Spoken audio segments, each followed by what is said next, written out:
ബാബറി മസ്ജിദ് തകർത്തതുമായി ബന്ധപ്പെട്ട ഡോക്യുമെന്ററി പ്രദർശിപ്പിക്കുന്നതിൽ വിവാദം. Kottayam Pallikkathodu KR Narayanan film institute വിദ്യാർത്ഥികൾ കോളേജിന് പുറത്ത് ഡോക്യുമെന്ററി പ്രദർശിപ്പിക്കാൻ ശ്രമിച്ചത് സംഘപരിവാർ പ്രവർത്തകർ തടഞ്ഞു. അതേസമയം രാം കെ നാം ഡോക്യുമെന്ററി പ്രദർശിപ്പിക്കുമെന്ന നിലപാടുമായി DYFI രംഗത്തെത്തി. കേരളത്തിൽ എവിടെയാണെങ്കിലും ഡോക്യുമെന്ററി പ്രദർശിപ്പിക്കാൻ സഹായം നൽകുമെന്ന് DYFI നേതാവ് ജേക്സി തോമസ് പ്രഖ്യാപിച്ചു. ഇന്നലെ സംഘർഷത്തെ തുടർന്ന് കോളേജ് ക്യാമ്പസിനുള്ളിൽ വിദ്യാർത്ഥികൾ ഡോക്യുമെന്ററി പ്രദർശിപ്പിച്ചിരുന്നു.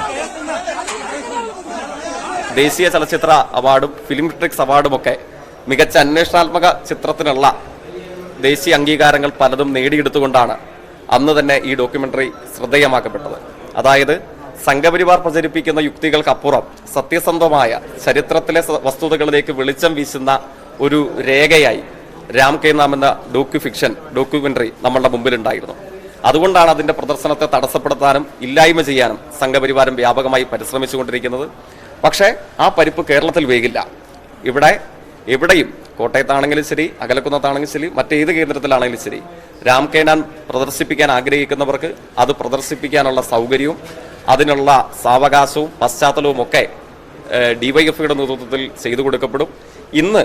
ഇന്നലെ സംഘപരിവാർ രാഷ്ട്രീയത്തിന്റെ പ്രചാരകർ തടസ്സപ്പെടുത്താൻ ശ്രമിച്ച അതേ കേന്ദ്രത്തിൽ, KR നാരായണൻ ഫിലിം ഇൻസ്റ്റിറ്റ്യൂട്ടിന്റെ അതേ നിശ്ചയിച്ച കേന്ദ്രത്തിൽ തന്നെ ഇന്ന് വൈകുന്നേരം 6 മണിക്ക് ശേഷം DYFIയുടെ നേതൃത്വത്തിൽ രാം കെ നാം ആനന്ദ് ഭട്ട്വർദ്ധന്റെ ഡോക്യുമെന്ററി പ്രദർശിപ്പിക്കും. തടയാനാണ് ഉദ്ദേശമെങ്കിൽ അത് അങ്ങനെ തന്നെ നേരിൽ കാണാം എന്നുള്ളതാണ് ഞങ്ങളുടെ ഈ നിലപാട്.